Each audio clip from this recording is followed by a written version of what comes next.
Hi masters, for you మీకోసం ఛానల్కి స్వాగతం సుస్వాగతం. ముందుగా మన జగద్గురువైన బ్రహ్మర్షి పితామహ పత్రిజీ గారికి, మన గురుమాతకి నా ఆత్మ ప్రణామాలు మాస్టర్స్. ఓకే మాస్టర్స్, ప్రతిరోజు మన ఛానల్లోనే స్వాధ్యాయం జరుగుతుంది మాస్టర్స్. ఈ స్వాధ్యాయం చేయడానికి సీనియర్ పిరుడు మాస్టర్ గారైన హిమబిందు గారు రాజమండ్రి నుంచి వచ్చారు. మేడంని సాదరంగా ఆహ్వానించుకుందాం. ఈరోజు మేడం చెప్పబోయే టాపిక్ ఇక మీ జీవితం మీ చేతుల్లో అనే ఈ బుక్లోంచి ఆత్మజ్ఞానం అందించడానికి మేడం గారికి వెల్కమ్ చెప్దాం మాస్టర్స్. నమస్తే మేడం, వెల్కమ్ మేడం. ఫ్రెండ్స్, అందరికీ డివైన్ మార్నింగ్. ముందుగా గురువు గారైన బ్రహ్మర్షి పితామహ సుభాష్ పత్రిజీ గారి యొక్క సోల్ షాట్ చక్రాన్ని ఇన్వైట్ చేసుకుందాము. అలాగే జ్వాలాకుల మహర్షి, భూదేవి, అవతార్ బాబాజీ, మహాశివుడు, అలాగే మన పూర్ణాత్మల్ని కూడా కనెక్ట్ చేసుకుందాము. వీళ్ళందరి యొక్క సోల్ స్టార్ చక్రాతో మనందరి యొక్క సోల్ స్టార్ చక్రాన్ని కనెక్ట్ చేసుకుంటూ మూల చైతన్యానికి కనెక్ట్ అవుతూ కాంతిని ఇన్వైట్ చేసుకుని పూర్తిగా మన శరీరాన్ని కాంతితో నింపేసుకుందాం. మై డియర్ ఫ్రెండ్స్, మనమందరం కూడా దివి నుండి భూమికి దిగి వచ్చిన దివ్యాత్మ స్వరూపులం. మై డియర్ ఫ్రెండ్స్, కాంతి దేహదారులం. చక్కగా మాస్టర్స్ అందరికి ఇన్వైట్ చేసుకుని థ్యాంక్ యూ చెప్తున్నాం. Thank you friends. ఇవాళ మన ఇక మీ జీవితం మీ చేతుల్లో అనే బుక్ ని మనం అధ్యయనం చేసుకుంటున్నాము. లూయిస్ ఎల్ఏ గారు రాసిన పుస్తకం ఇది. ఇది ఎంతో మంది జీవితాల్లో చాలా మార్పులు తీసుకొచ్చినాయి. మన ఆలోచన విధానాన్ని మార్చుకోవడమే మై డియర్ ఫ్రెండ్స్. ఆలోచన మార్చాలి అంటే ముందు డిస్ట్రక్టివ్ థాట్స్, ఆ తర్వాత నెగటివ్ థాట్స్, ఆ తర్వాత పాజిటివ్ కి మార్చడానికి ప్రయత్నిస్తాం. పాజిటివ్ నుంచి మిరాక్యులస్ థాట్స్.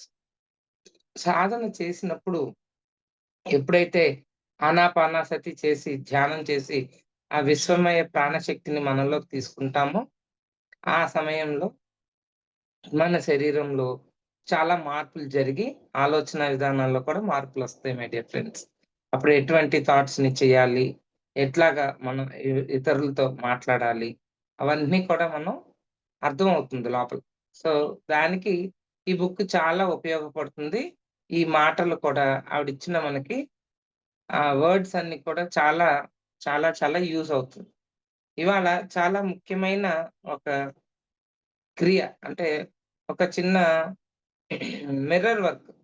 మనతో మనం ఎలా మాట్లాడుకోవాలి అని ఆవిడ చెప్పిన ఒక ఆ మిర్రర్ వర్క్ ని మనం చేసి చెప్తాను మీకు. ట్రై చేసి చూడండి. ఎప్పుడైతే నేను ఆ మిర్రర్ వర్క్ అంటే కొన్ని సంఘటనలు మన జీవితంలో చెప్పుకోలేనివి, బయటికి రానివి, మర్చిపోయి ఉంటాం. చాలా కఠినాత్మకమైన ఒక పీరియడ్ అన్నమాట అది. దాన్ని దాటుతాం. అది దాటినప్పుడు చాలా, చాలా ఫీల్ అవుతాం. అదే ఎప్పుడు చిన్న వయసులో మనకి విషయాలు తెలియని వయసులో. అట్లాంటి సమయంలో కొన్ని జరుగుతాయి. అవి మనం లోపల పెట్టేసుకొని, అణిచిపెట్టేసుకునే బాధనమాట. ఎందుకు అసలది ఎందుకు జరిగిందో, సరే జరిగింది, ఓకే, క్షమించి వదిలేద్దామని మనకి ఆ మెచ్యూరిటీ లెవెల్స్ అప్పుడుండవు చిన్నప్పుడు.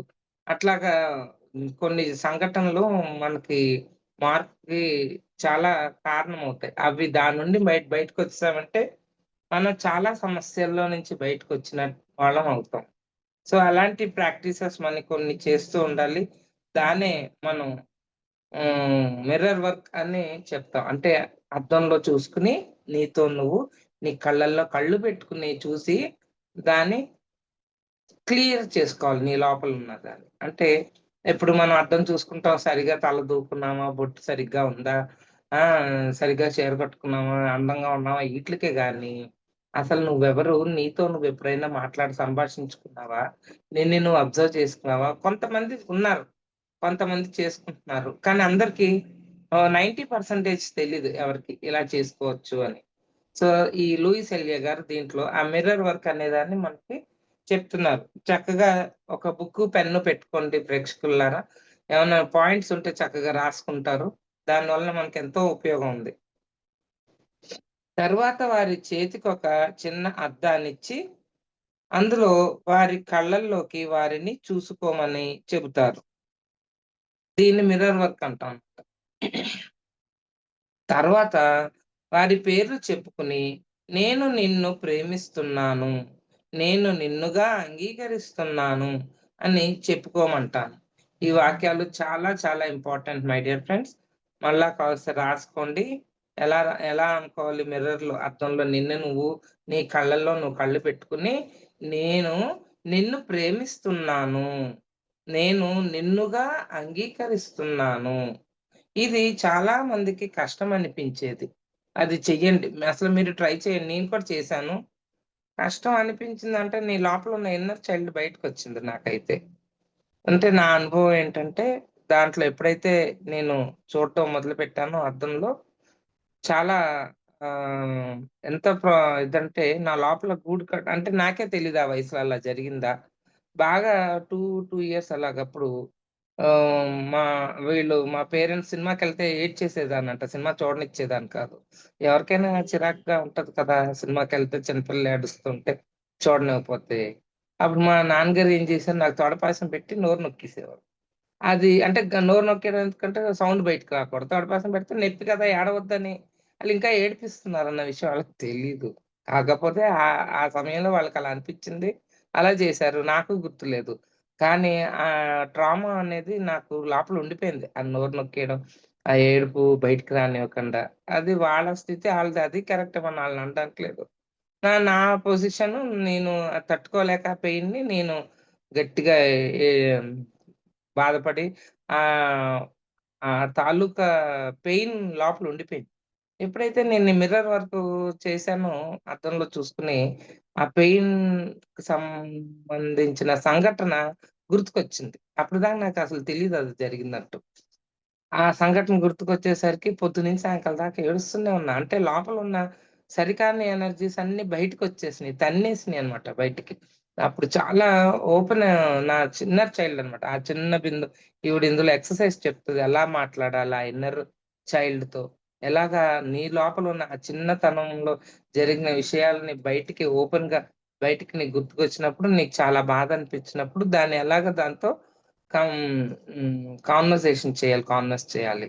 అలాగా ఈ ఎక్సర్‌సైజ్ చేసినప్పుడు నాకు అది జరిగిందనమాట.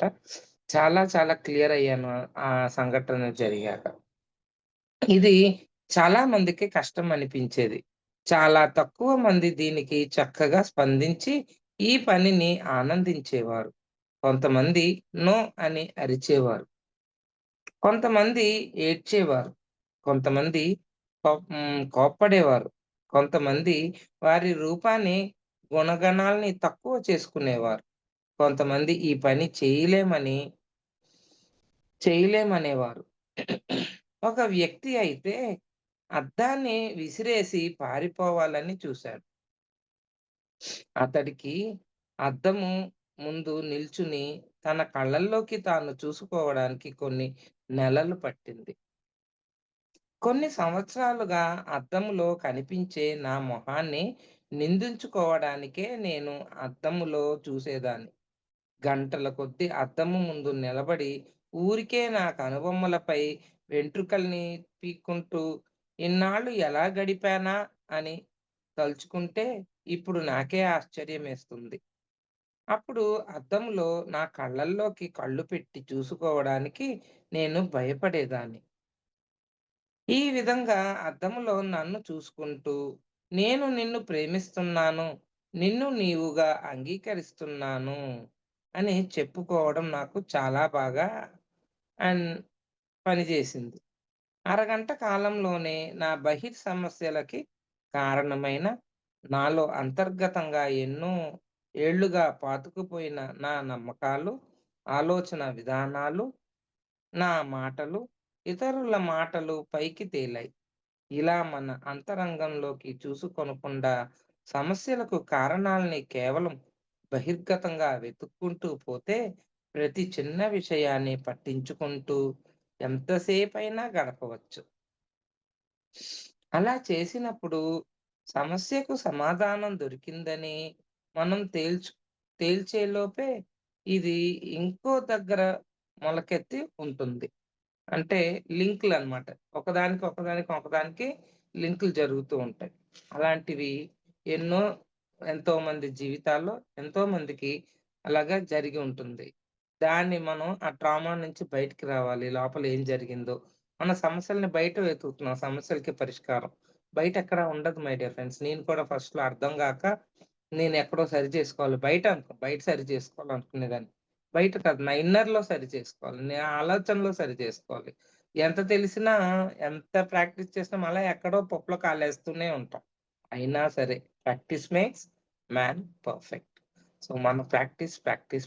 ఎందుకంటే అర్థమయింది. ఒక లెవెల్‌కొచ్చాం. విషయాలు అర్థమవుతున్నాయి. ఇప్పుడు కూడా మనం ప్రాక్టీస్ చిన్నప్పుడు తెలీలా, చెయ్యలా. ఓకే. ఇప్పుడు తెలిసింది కదా!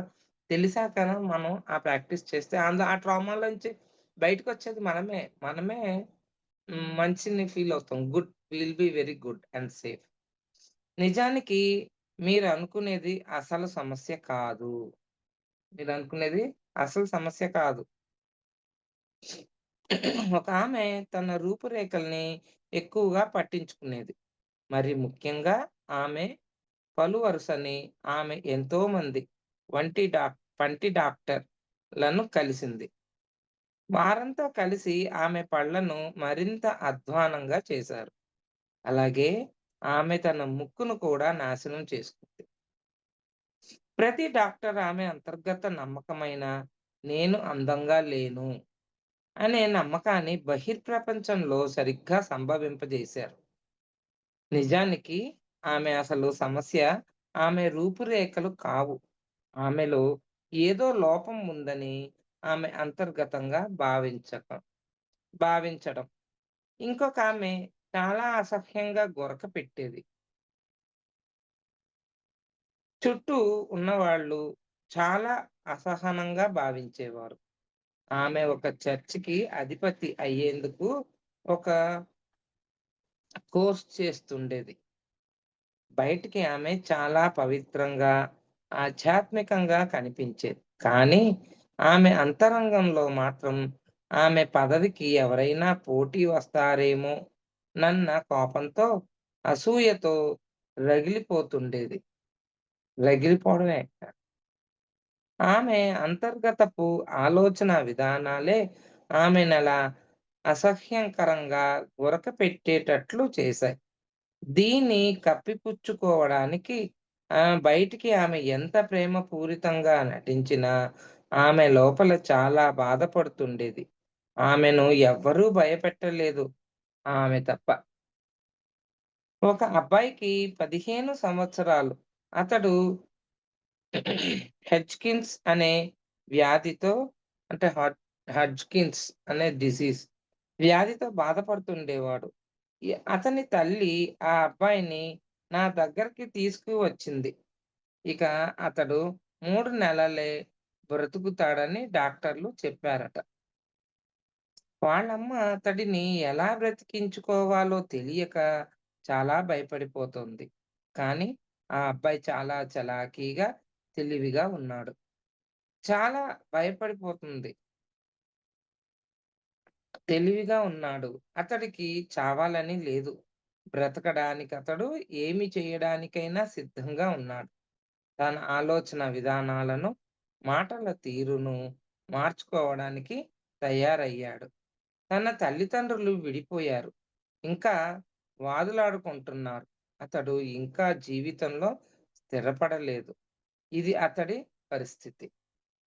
కానీ అతడికి ఒక నటుడు కావాలని తీవ్రమైన కాంక్ష ఉండేది. ప్రతిష్టలు లేవని భావించడం, అదృష్టం లేదని భావించడము వల్ల తన తీవ్ర ఆకాంక్షను అణుచుకున్నాడు.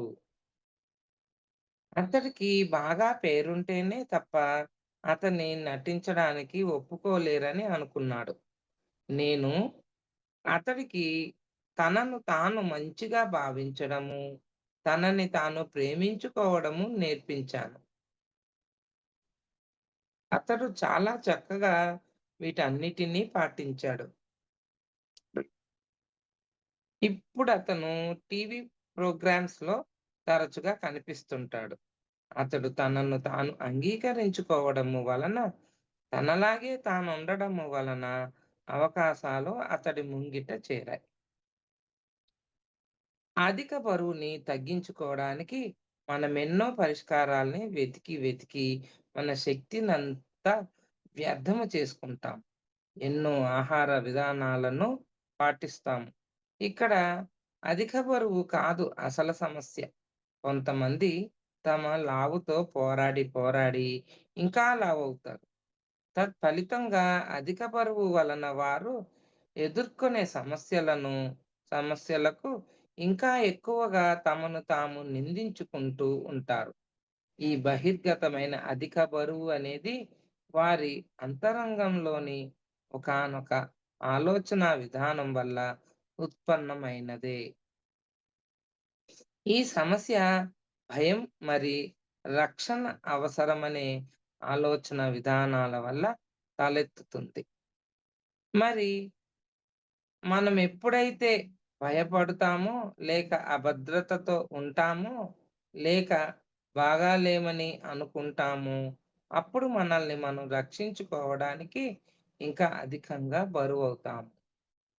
మనం ఎన్నో సంవత్సరాలుగా బరువుగా ఉండడం వల్ల మనల్ని మనం కోపగించుకోవడము, తిట్టుకోవడము, తినే పదార్థాలను జాగ్రత్తగా తీసుకోవడం, మరి ప్రతిసారి ఎంత బరువు పెరిగామోనని చెక్ చేసుకోవడం చాలా వ్యర్థము. ఇలా చేస్తే 20 సంవత్సరాల తర్వాత కూడా మీరు అలాగే ఉంటారు. ఎందుకంటే మీరు సమస్యకు అసలు కారణాన్ని సరిచేసుకోవడం ప్రారంభించలేదు. మనము చేసిందంతా ఇంకా ఎక్కువ భయపడి, ఇంకా ఎక్కువ భద్రతా భావంతో ఉండి, మన రక్షణ కోసం ఇంకా ఎక్కువ బరువెక్కినాము బరువెక్కుతాము అంతే. అందుకే నేను అధిక బరువు పట్ల లేదా ఆహార నియమాల పట్ల దృష్టి పెట్టను.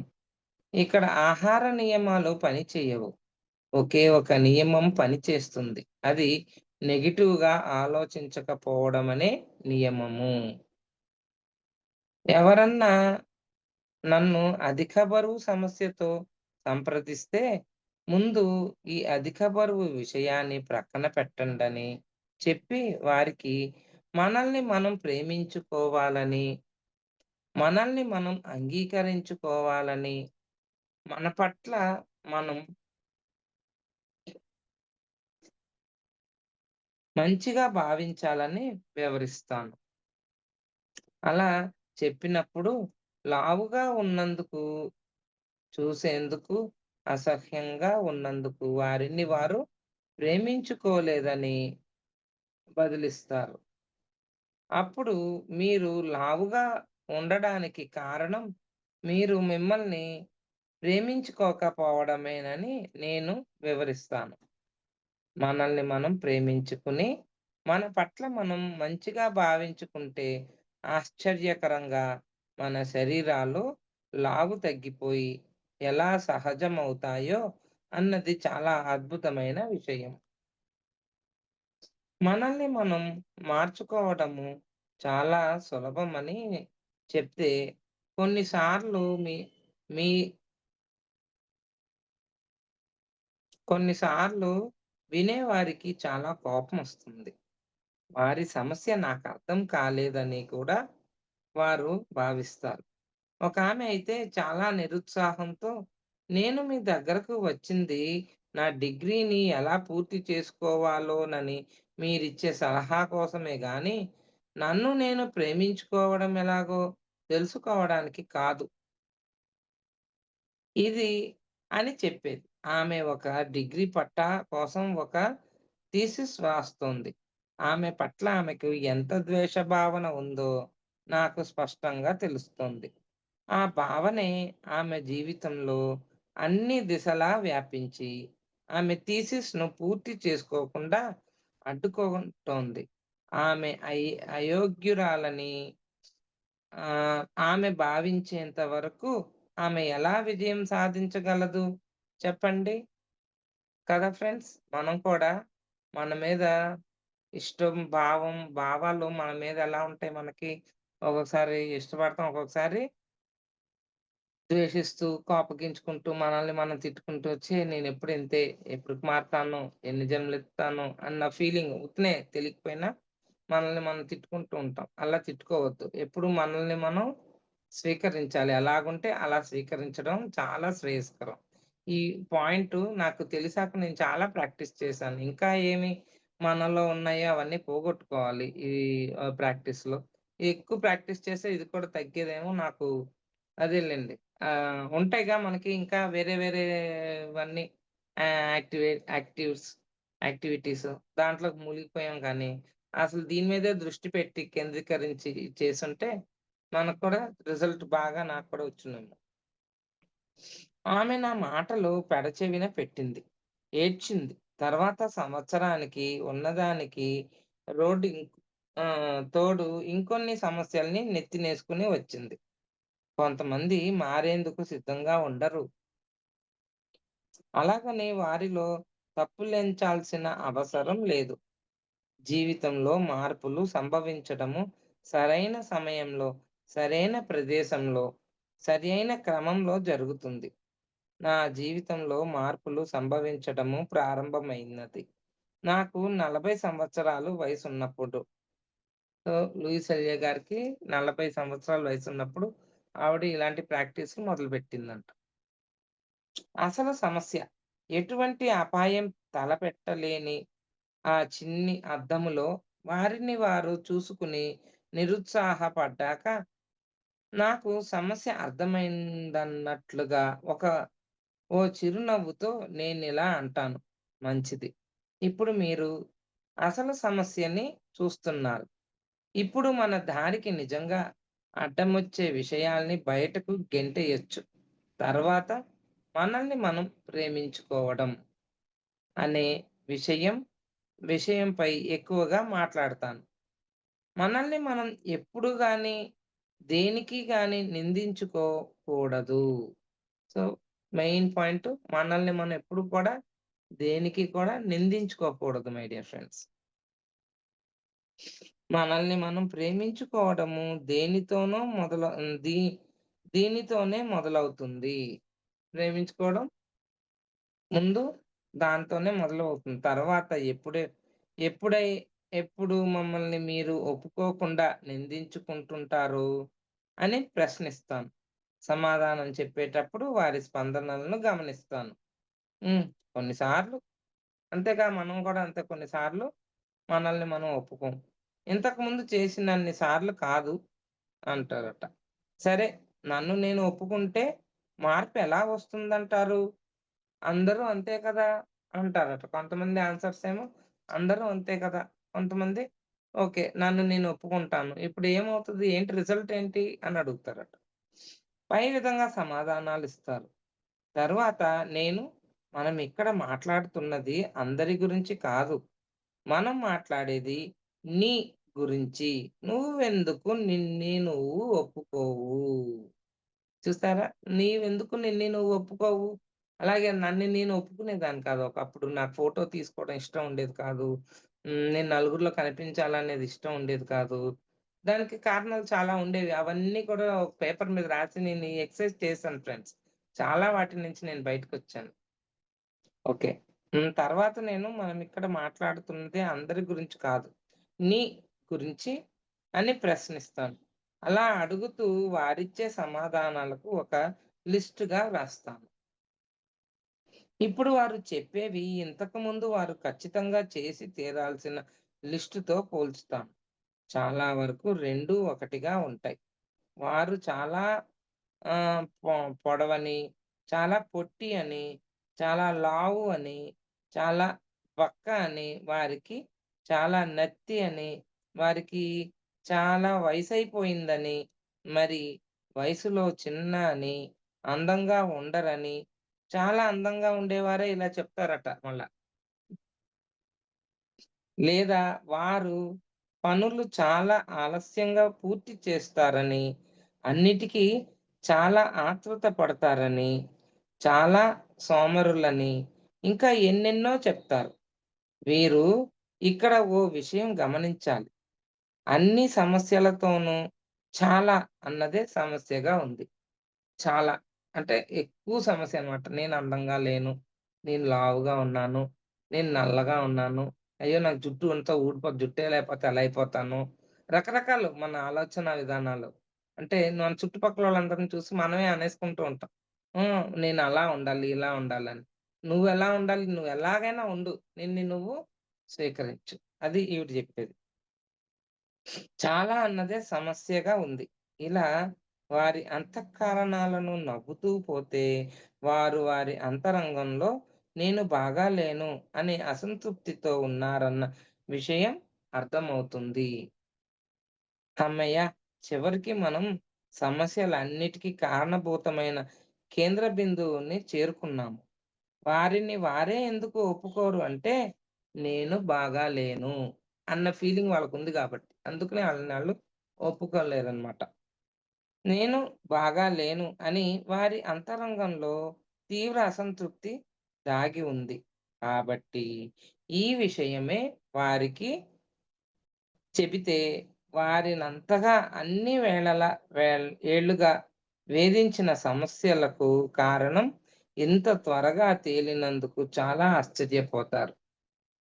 ఈ నేను బాగాలేను అన్న భావన మన పట్ల మనకు ప్రేమ లేకపోవడం వల్ల జనిస్తుంది. ఇప్పుడు సమస్యలు ఏవైనా అవి శారీరక సమస్యలైనా, సంబంధ బాంధవ్యాలకు సంబంధించిన సమస్యలైనా, ఆర్థిక సమస్యలైనా, లేక సృజనాత్మక వ్యక్తీకరణ లోపానికి సంబంధించినదైనా పట్టించుకోనవసరం లేదు. మన శక్తినంతా ఈ సమస్యలన్నిటికీ అసలు కారణమైన మనల్ని మనం ప్రేమించుకొనకపోవడం పై కేంద్రీకరించాలి. సో, లూయిస్ ఎల్‌ఏ గారు ఇది లాస్ట్‌కి ఆవిడ తేల్చింది. మనల్ని మనం ప్రేమించుకోవాలి. మనల్ని మనం ఇష్టపడాలి. ఇష్టపడడం అంటే ఏంటండి? మనలో ఏ ప్లస్, మైనస్ పాయింట్స్ ఉన్నా అంటే మనకు నచ్చని అవతలోళ్ళకి నచ్చనివి గాదు. బాగా వినండి. మనం ఏం చేస్తామంటే అవతలోళ్ళు ఏం చెప్తున్నారో, "ఛీ! నువ్వు ఇలా ఉన్నావు" అంటే దానికి ఇంపార్టెన్స్ ఇచ్చామనుకోండి మనం వేస్ట్ అయిపోతాం. నేను అవునా? కరెక్టా? నాకు నేను ఎలా అనిపిస్తున్నాను? నీకు నువ్వు సర్టిఫికేట్ ఇచ్చుకోవాలి. బయటోళ్ళు సర్టిఫికేట్ ఇవ్వడం కాదు. అప్పుడు నువ్వు నువ్వు ఒప్పుకున్న రోజుని అన్నీ సరిదిద్దుకుంటాయి. అన్నీ సెటిల్ అవుతాయి బాగాను. ఈ దివ్య వాక్యాల్ని రాసుకోండి. ఎవరికైనా అవసరమైతే చెప్పుకోవడానికి ఉంటుంది. మనలో చాలా మార్పులొస్తాయి మై డియర్ ఫ్రెండ్స్. నేనున్న ఈ జీవితపు అనంతత్వంలో అంతా సవ్యంగా, ఒకటిగా, సంపూర్ణంగా ఉంది. నేను సదా దైవశక్తిచే పరిరక్షించబడుతూ సరియైన మార్గంలో నడపబడుతున్నాను. నా అంతరంగంలోకి చూసుకోవడం నాకెంతో క్షేమకరము. నా గతంలోకి చూసుకుని దాన్ని సమీక్షించుకోవడము నాకెంతో క్షేమకరము. జీవితం పట్ల నా దృక్పథాన్ని విస్తరించుకోవడము నాకెంతో క్షేమకరము. నేను అనబడే నా వ్యక్తిత్వం కన్నా భూత, భవిష్యత్తు, వర్తమాన కాలాల కన్నా ఎంతో ఉన్నతమైనది. నాలో నాలోని దివ్యత్వాన్ని గుర్తించడానికి, నా వ్యక్తిగత సమస్యలకు అతీతంగా ఎదగడానికి నేను నిశ్చయించుకుంటున్నాను. నన్ను నేను ప్రేమించుకోవడమెలాగో నేర్చుకోవడానికి నేను పూర్తిగా సంసిద్ధతతో ఉన్నాను. మరి నా ప్రపంచంలో అంతా సవ్యంగా ఉంది. ఇది దైవిక వాక్యాలు మై డియర్ ఫ్రెండ్స్. ఇదెప్పుడు అనుకుంటూ ఉండాలి. పోనీ పొద్దున అనుకోవడం అంటే మన లోపలికన్నా తెలుసుకోవాలిలే. నన్ను నేను ఒప్పుకుంటున్నాను. నన్ను నేను ఇష్టపడుతున్నాను. అలాగా. సమస్య ఎక్కడి నుండొస్తుంది? మనం మూలానికి వెళ్ళాలి. సమస్య ఎక్కడి నుంచొస్తుంది? బయటెక్కడ ఉండదు దాని యొక్క పరిష్కారం. మన లోపలే ఉంటుందని చెప్పానుగా ఇందాక. అలాగా మన లోపల వెతకాలి. వెతకడం అంటే అందరికీ అర్థం గాదు. ముందు ధ్యానం చేస్తే నీ లోపలికి వెళ్ళడం తెలిస్తే నీలో ఉన్న లోపాలన్నీ కూడా నువ్వు సరి చేసుకోవచ్చు. సరి చేసుకోలేని సమస్యలేమి ఉండవు my dear friends. Question paper answer ఉంటేనే క్వెషన్స్ ప్రిపేర్ అవుతాయి. క్వెషన్ ఉంది అంటే దానికి ఆన్సర్ ఉండే తీరుతది. ఆన్సర్ లేని క్వెషన్స్ ఉండవు ఎగ్జామ్స్‌లో. అయితే ఔట్ ఆఫ్ సిలబస్ ఉంటాయి. దానికి ఆటోమేటిక్‌గా మార్కులు పడిపోతాయి. కానీ మనం ఇక్కడ ఏంటి ఆల్రెడీ మనకి సిలబస్ ఇచ్చారు. దాంట్లో ఆన్సర్స్ ఉన్నాయి. క్వెషన్స్ రాంగానే మనం భయపడిపోతాం. ఎగ్జామ్‌లో క్వెషన్ పేపర్‌లాగా. సమస్య ఎక్కడి నుండొస్తుంది? గత కాలం యొక్క ప్రభావం నాపై ఏ మాత్రమూ లేదు అన్న వర్డ్స్ తీసుకోవాలి. గత కాలం అంటే పాస్ట్ టెన్స్. ఎప్పుడు పాస్ట్ టెన్స్ నాకు అలాగైతే బావుండేది. ఇలాగైతే ఆ రోజు నేను ఇలాంటి నిర్ణయాలు తీసుకోకుండా ఉండుంటే బాగుండేది. ఇలాంటియన్నీ గతానికి జరిగిపోయిన ఆటిల గురించి బాధపడుతూ ఉంటాం. గతాన్ని మనం ఎప్పటికీ మార్చలేం మై డియర్ ఫ్రెండ్స్. గతం గతః. అది ఇప్పటి నుంచైనా మనం మార్చుకోవడానికి ప్రయత్నం చేయాలి. అలాగని జెప్పి ఫ్యూచర్ ఇప్పుడే మార్చేసుకుందాం కుదరదు. Be in the present tense. Present టెన్స్‌లో ఉన్నప్పుడు మనం ఏదైనా చేయడానికి వీలవుతుంది. సరే, మనం ఎన్నో విషయాల్ని ప్రస్తావించుకున్నాము. మనము సమస్య అనుకోని దాని నుండి ప్రారంభించి, ఎన్నో మలుపులు తిరిగి, అసలు సమస్య ఏమిటో తెలుసుకున్నాం. మనము బాగా లేము అన్న భావన మరి మన పైన మనకు ప్రేమ లేకపోవడం అనేవి మనలో ఉండడమే అసలు సమస్య అని తెలుసుకున్నాం. జీవితంలో ఏదైనా సమస్య ఉంది అంటే అది ఖచ్చితంగా ఈ భావనలోంచే ఉత్పన్నమవుతుంది. ఇప్పుడు ఈ ఆలోచన విధానాలు ఎక్కడి నుండి వచ్చాయో చర్చిద్దాం. టైం ఉందమ్మా? టైం అయిపోయిందా? తమ గురించి, తమ జీవితం గురించి సంపూర్ణంగా తెలిపిన చిన్న పిల్లలుగా చిన్నప్పటి నుండి నిరంతరము సమస్యలతో సతమతమవుతూ, తాము అనర్హులమని, తాము ప్రేమింపబడమని భావించే పెద్దలుగా ఎలా ఎదిగామో కదా! తాము అనర్హులమనే భావన, తాము ప్రేమించబడమనే భావనలు అందరిలోనూ వివిధ తీవ్రతలో ఉంటాయి. ఎవరైతే తమను తాము ఇప్పటికే ప్రేమించుకుంటున్నారో వారు వారిని ఇంకా ఎక్కువగా ప్రేమించుకోవచ్చు. ఒక చిన్న రోజు, ఒక చిన్న రోజా పువ్వు యొక్క మొగ్గను ఊహించుకోండి. అది మొగ్గగా ఉన్నప్పుడు, ఒక పువ్వుగా వికసించేటప్పుడు, చివరి రేకు నేల రాలినప్పుడు, మరి దాని ప్రతి స్థితిలోనూ అది ఎప్పుడూ పరిపూర్ణమైనదే. మరి నిరంతరము మార్పు చెందేదే. అలాగే మనము కూడా. మనం ఎప్పుడూ పరిపూర్ణులమే. ఎప్పుడూ సౌందర్యంతో నిండి ఉన్నవారమే. మరి నిరంతరము మార్పు చెందేవాళ్ళమే. మనకుండే అవగాహన, జ్ఞానము, చైతన్యపు స్థాయిని బట్టి మనము చక్కగానే జీవిస్తున్నాం. మనకు ఇంకా ఎక్కువ అవగాహన, జ్ఞానము, మరి చైతన్యపు స్థాయి ఉండి ఉంటే, మనము విషయాన్ని విభిన్నంగా చేస్తాము. అంతే తేడా. మన మనసు అనే ఇంటిని శుభ్రపరుచుకోవడము. ఇప్పుడు మన గతాన్ని ఇంకాస్త పరిశీలించి, మనలో కొనసాగుతున్న కొన్ని ఆలోచన విధానాలను, కొన్ని నమ్మకాలను సమీక్షించుకోవాల్సిన సమయం ఆసన్నమైనది. కొంతమంది వారి మనసుల్ని శుభ్రపరుచుకోవడాన్ని చాలా బాధాకరంగా భావిస్తారు. ఇక్కడ అంత బాధపడనవసరం లేదు.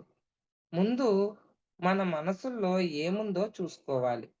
అప్పుడే కదా అనవసరమైన వాటిని తొలగిస్తాము.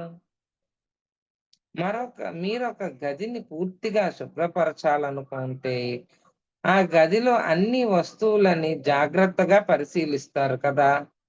కొన్ని వస్తువులను ప్రేమతో చూస్తారు. వాటిని పట్టిన దుమ్మును వదిలించి లేదా వాటిని చక్కగా పాలిష్ చేసి వాటికొక సరికొత్త అందాన్నిస్తారు. కొన్ని వస్తువులకు రిపేర్ అవసరమవుతుంది. కొన్ని వస్తువులు మీకు అసలు పనికిరావు. వాటిని మీరు పారేస్తారు. పాత పుస్తకాలు, పాత న్యూస్ పేపర్‌లు, చెత్త కాగితాల్లాంటి వాటిని చెత్తబుట్టలో పడేస్తారు. ఇదే విధంగా చెత్త కాగితం లాంటి వాటిని చెత్తబుట్టలో పాడవేస్తారు. గదిని శుభ్రపరుచుకునేటప్పుడు కోపం అవసరం లేదు కదా! అలాగా. ఇదే విధంగా మన మనసులోని గదుల్ని శుభ్రపరిచేటప్పుడు కూడా అంతే. అలాగే మీలోని కొన్ని నమ్మకాల్ని బయటకు విసిరేయడానికి కోపం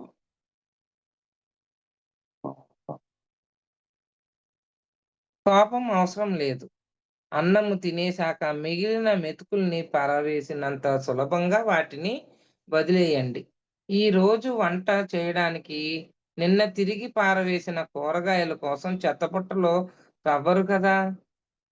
అలాగే రేపటి జీవితానుభవాల్ని సృష్టించుకోవడానికి మనసులోని పనికిరాని పాత చెత్తను తవ్వుకోవాల్సిన అవసరం లేదు కదా! అర్థమైంది కదా ఫ్రెండ్స్ చక్కగా. ఎంత ఎగ్జాంపుల్ చాలా బావుంది కదా! అక్కర్లేదని పడేసిన దాన్ని మళ్ళా ఏం చేస్తాం? మళ్ళా తీసి మళ్ళా వండుకోవడానికి ప్రయత్నిస్తామా? అక్కర్లేదు. పాడేశాక ఒకసారి చెత్తను పాడేయడమే. అయ్యో! ఆ రోజున అనవసరంగా వంకాయలు పాడేశానే అనుకుంటామా? అవి పనికిరావు కాబట్టి పాడేసాం. సో, గతం కూడా అయిపోయింది. వదిలేసాం. పాడేసేయండి.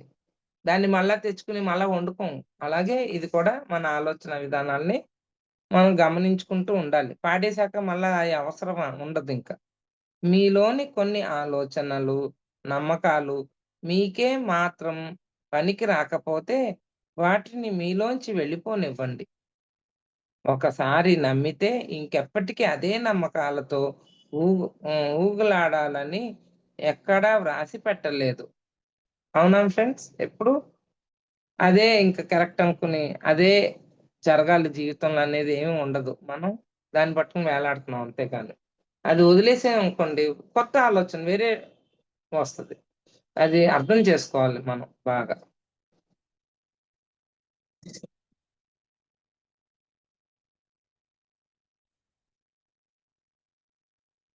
పరిమి మనం ఇప్పుడు కొన్ని పరిమితమైన నమ్మకాలను, మరి అవి ఏర్పడడానికి గల కారణాలను తెలుసుకుందాము.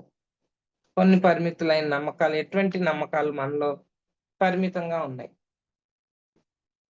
పరిమితమైన నమ్మకం. నేను బాగా లేను అన్న అసంతృప్తి. ఎక్కడి నుండి వస్తోంది? నువ్వు మూర్ఖుడివి. దేనికి పనికిరావు. ఇది correct word my dear friends. మనం పిల్లల్ని గబుక్కుని తిట్టాలంటే "నువ్వెందుకు పనికిరావురా" అనేస్తాం గబుక్కుని. వాళ్ళలో అది ఎంత ముద్రని ఏర్పాటు చేస్తదంటే పెద్దయ్యాక కూడా అది అలాగా ఉండిపోతది. అదే ఫర్ ఎగ్జాంపుల్ ఇప్పుడు ఈ క్లాసు ఈ బుక్ చదవడం అనేది కూడా మెయిను మనం ఏ ఎటువంటి భావనని బయటికి పంపిస్తున్నాము, అవతల వ్యక్తికి అది ఎఫెక్ట్ అవుతది. అవుతది. ఖచ్చితంగా అవుతది. కానీ తిరిగి మనకే వస్తది ఆ ఎఫెక్ట్. అది గుర్తుపెట్టుకోండి. చాలా జాగ్రత్తగా అంటే ఎంతో ఎరుక స్థితిలో ఉంటే గాని, సాధన చేస్తే గాని, మనం ఇటువంటిని దాటుకొని పోలేము మై డియర్ ఫ్రెండ్స్. పరిమితమైన నమ్మకాలలో కొన్ని ఇరుక్కుపోయి ఉన్నాం. ఏంటవి? నేను బాగాలేను అన్న అసంతృప్తి. ఎక్కడి నుండొస్తుందది? నువ్వు మూర్ఖుడివి, దేనికి పనికిరావు అని పదే పదే తన తల్లిదండ్రులు అంటూ ఉంటే, పిల్లల్లో ఈ భావన తలెత్తుతుంది. చూసారా?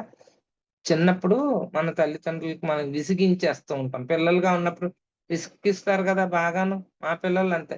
"నువ్వెందుకు పనికిరావురా" ఏదో అనేస్తూ ఉంటాం. తిడుతూ ఉంటాం కదా! మనం.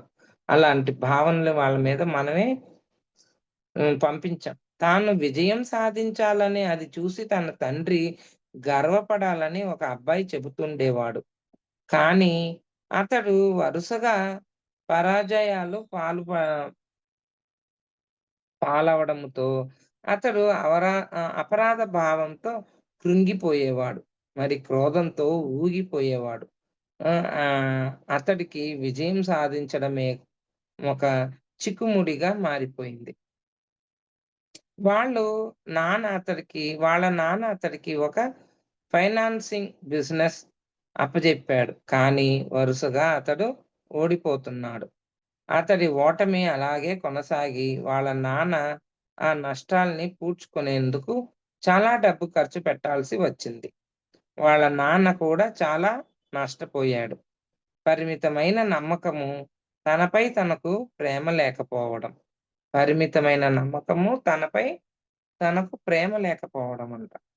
ఎక్కడి నుండి వస్తుంది? నాన్నను మెప్పించడానికి ప్రయత్నిస్తుండడము. ఎక్కడి నుంచి వస్తుందంటే, నాన్నని మెప్పిస్తానికి ఇవాళ మా నాన్నగారు నన్ను మెచ్చుకోవాలి అని కొన్ని ఏదో పనులు చేస్తే ఆయన మెచ్చుకుంటాడని ప్రయత్నం చేయడం అన్నమాట. నాన్నని మెప్పించాలి అని చేయరాని పనులన్నీ చేస్తూ ఉంటాం ఇలాంటియన్నీ. దాన్నే పరిమితమైన నమ్మకాలు. అందులో నుంచి బయటికి రావాలి మనం. దానికి ఎగ్జాంపుల్స్ చెప్తున్నాను చూడండి. ఒక అమ్మాయికి ఎప్పుడూ తన తండ్రితో అభిప్రాయ భేదాలొస్తుండేవి. వాళ్ళిద్దరూ ఒకరితో ఒకరు వాదులాడుకునేవారు. ఆమె తనను తాను ఒప్పుకుందామనుకునేది కానీ, చివరికి ఆమెకు మిగిలింది విమర్శలు మాత్రమే. ఆ అమ్మాయి చివరకు వాళ్ళ నాన్నలాగా ఉండవలెనని నిర్ణయించుకుంది. ఆమె శరీరమంతా నొప్పులు వచ్చేవి. ఆమె తండ్రికి కూడా అలాంటి నొప్పులే వచ్చేవి. తన కోపమే ఇలాంటి నొప్పుల్ని తన శరీరంలో సృష్టిస్తున్నదన్న విషయాన్ని ఆమె గ్రహించలేకపోయింది. అలాగే ఆమె తండ్రికి తన కోపం తన శరీరంలో నొప్పుల్ని సృష్టించింది. చూసారా ఫ్రెండ్స్? మన శరీరంలో నొప్పులు రావడానికి కూడా మన ఆలోచన విధానమే కారణం. అంటే మనకి నొప్పులొస్తున్నాయంటే చెక్ చేసుకోండి. కోపం ఎక్కువగా ఉందా? ఆ కోపం తగ్గించుకుంటే నొప్పులు తగ్గుతాయి. మన శరీరమే చెప్పుద్ది అన్నీ. మనమే వినడానికి సిద్ధంగా లేము. Thank you madam. Thank you so much madam. For you మీకోసం మన ఛానల్కి వచ్చి ఎంతో గొప్ప ఆత్మజ్ఞానం అందించారు మేడం. Thank you madam.